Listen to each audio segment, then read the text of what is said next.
Hello everyone, today we have lecture on council of minister. आज का जो lecture है वो हमारा है काउंसिल ऑफ मिनिस्टर पर। on saturday we have on saturday we have lecture on saturday we have lecture on prime minister, and today we have lecture on council of minister. Okay.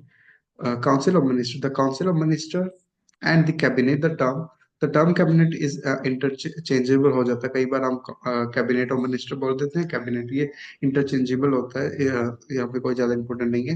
The council of minister ministry consist different category of ministers on 50, on 15 August 1947. The Executive Council was transferred into Ministry, a Council of Ministers that is responsible for the Parliament. The Cabinet serve three major functions. Basically, Council of Ministers क्या होते हैं?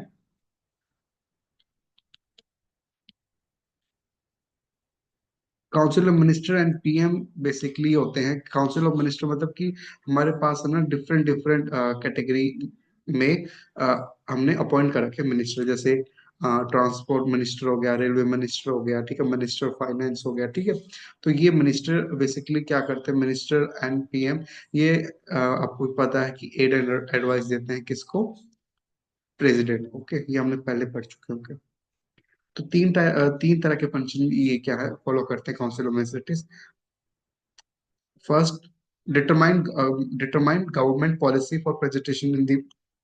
First, जो council minister की जो क्या function होते हैं कि उनको जो गवर्नमेंट की जो पॉलिसी है उस उनको प्रेजेंट करना पार्लियामेंट में। साथ साथ में they are responsible for implement government policy. And third, to carry out inter department coordinated corporation. कहने का मतलब है कि इस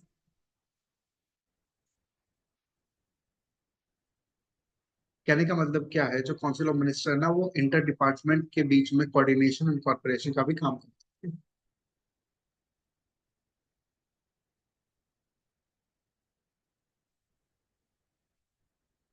जो बेसिकली कैबिनेट होते हैं वो रेगुलर मीट करते हैं। इसको डिसीजन मेकिंग बॉडी होती है। और साथ साथ में ये इनको कौन असिस्ट करता है? इनको जैसे कैबिनेट सेक्रेटरीट हो गया वो असिस्ट करते हैं, ठीक है। और इनको बेसिकली कौन कौन असिस्ट करते हैं काउंसिल ऑफ मिनिस्टर को? जैसे हमारे कैबिनेट सेक्रेटरीट हो गया, जो किसके हेड है? सीनियर मेंबर ऑफ जो सिविल सर्विस के हेड है वो उनको वो क्या करते हैं? वो असिस्टेंट्स करते हैं। To manage volume and complexity of work that come before it, the cabinet member have a develop and stand in basically क्या है जो in council of minister cabinet minister के पास क्या तो वर्क होता है। इनके पास अपना वर्क होता है। वो अपने वर्क को पहले कहीं भी जाने से प्रेजेंट करने से पहले क्या क्या उन्होंने कम्युनिटीज बना रखी है, जैसे standing committee, ad hoc committees, ठीक है। हमारे पास 4 स्टैंडिंग कमेटीज हैं जो which are permanent in nature, वो परमानेंट है, ठीक है। 4 स्टैंडिंग कमेटी है जिन्होंने काउंसिल ऑफ मिनिस्टर ने बना रखी है। जैसे हमारे पास होगी डिफेंस कम्युनिटी होगी, इकोनॉमिक कम्युनिटी होगी, एडमिनिस्ट्रेशन ऑर्गेनाइजेशन कम्युनिटी होगी, parliament and legal affair community होगी, ठीक है। बेसिकली क्या स्टूडेंट हमने जो काउंसिल ऑफ मिनिस्टर उन्होंने 4 परमानेंट अपनी क्या है कम्युनिटीज बना रखी है, और ये इनका नेचर ये परमानेंट रहती है, ठीक है। और जो एडहॉक कम्युनिटी है वो कॉन्स्टिट्यूट की जाती है टाइम टू समय टू समय, टाइम टू टाइम ये क्या है बनाई जाती है, ठीक है। The minister of state who hold independent charge of individual, क्या इस जो मिनिस्टर ऑफ स्टेट है उनको इंडिपेंडेंटली क्या एक अलग से अपनी मिस्ट्री अलग से उनको मिस्ट्री दी जाती है, मिनिस्ट्री दी जाती है, ठीक है। वो अपना परफॉर्म करते हैं, अपना फंक्शन परफॉर्म करते हैं, अपनी एक्सरसाइज परफॉर्म करते हैं, अपनी ड्यूटीज परफॉर्म करते हैं। और साथ में कंसेप्ट आता है कलेक्टिव रिस्पॉन्सिबिलिटी। कलेक्टिव रिस्पॉन्सिबिलिटी का मतलब क्या है? जो जो काउंसिल ऑफ मिनिस्टर ना वो एक प्रिंसिपल पे काम करते हैं, जिसका मतलब कलेक्टिव रिस्पॉन्सिबिलिटी। इसका मतलब इस प्रिंसिपल का मतलब all minister are equal responsible for each and every act of government. कहने का मतलब कि अगर एक मिनिस्टर ने कोई गलती की तो पूरी काउंसिल ऑफ मिनिस्टर को उस गलती की सजा मतलब उस गलती की सजा भुगतनी पड़ेगी, या उस गलती को मानना पड़ेगा। तो कहने का मतलब है कि ऑल मिनिस्टर, हर मिनिस्टर को इक्वल रिस्पॉन्सिबल दे रखी है। और अगर एक मिनिस्टर अपनी लैग कर जाता है तो उसका जो पनिशमेंट है, या जो भी उसका जो बेसिकली उसका फीडबैक मान लो, या उसका जो भी ड्रॉबैक मान लो, उस सब को फॉलो करना, सब पर इक्वल आता है। Okay. This is under the collective leadership, and each minister accept and agree to share responsibility for all decision of the cabinet. Doubts and disagreement are confirmed by the privacy of the cabinet room.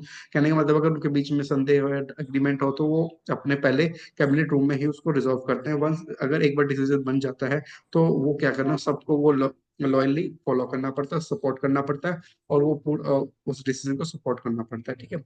If any member of council minister unable to support the government policy in the parliament, अगर कोई भी council of minister है जो अपना support नहीं करता policy को parliament में, the country at large that member is morally bound to resign the cabinet, तो उसको, उस मेंबर को, उस इंडिविजुअल को क्या करना पड़ता है, रेजिग्नेशन देना पड़ता है।